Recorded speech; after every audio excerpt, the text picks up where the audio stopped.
بسم اللہ الرحمن الرحیم۔ السلام علیکم دوستو، اس ویڈیو میں ہم آپ لوگوں کو لالچ کی سزا کا آنکھوں دیکھا حال سنائیں گے۔ یہ کوئی فرضی کہانی نہیں بلکہ ایک سچا واقعہ ہے۔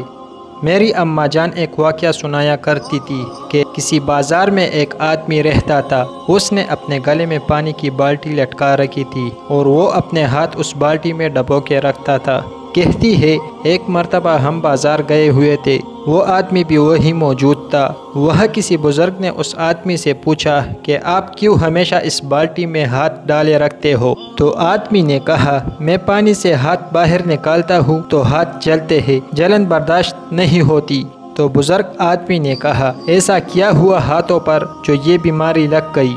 تو آدمی کہنے لگا میرا ایک دوست تھا، ٹھیک ٹاک کاروبار کرتا تھا، اس کا زمین اور جائیداد بھی تھا، مگر وہ بہت لالچی تھا۔ پیسے کی ایسی لت لگ گئی تھی کہ سب کچھ ہونے کے باوجود وہ بھیک مانگنے لگا اور پیسے کو جمع کرتا رہا۔ کہتا ہے کہ میں اسے بہت سمجھاتا تھا کہ دولت کی لالچ اچھی نہیں، مگر وہ نہ سنتا۔ خیر جب اس کا آخری وقت آیا تو اس نے مجھے اپنے پاس بلایا اور مجھ سے وعدہ لیا کہ اگر میں مر گیا تو یہ ساری دولت تم میرے ساتھ میری قبر میں دفنا دو گے۔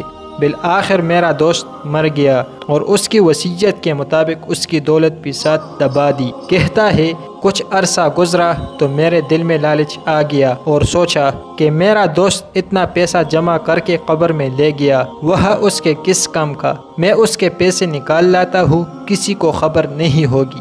میں اس دوست کی قبر پر گیا، تھوڑی سی قبر کودی، جیسے ہی پیسے نکالنے کے لیے ہاتھ قبر میں ڈالے، قبر سے ایک ایسی آگ نکلی کہ میرے دونوں ہاتھ جل گئے۔ وہ دن ہے اور آج کا دن ہے۔ میں نے دنیا جہاں کے علاج کرائے، مہنگی سے مہنگی مرہم لگائی، سرجری کروائی، مگر میرے ہاتھوں کی جلن کم نہیں ہوئی۔ پانی میں ہاتھ ڈالتا ہوں تو تھوڑا سکون ملتا ہے۔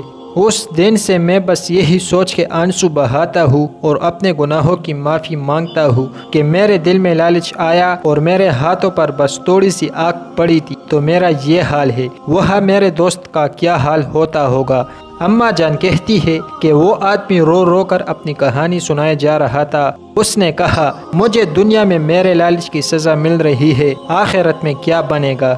لوگو میری طرف دیکھو، میں عبرت کا نشان ہوں۔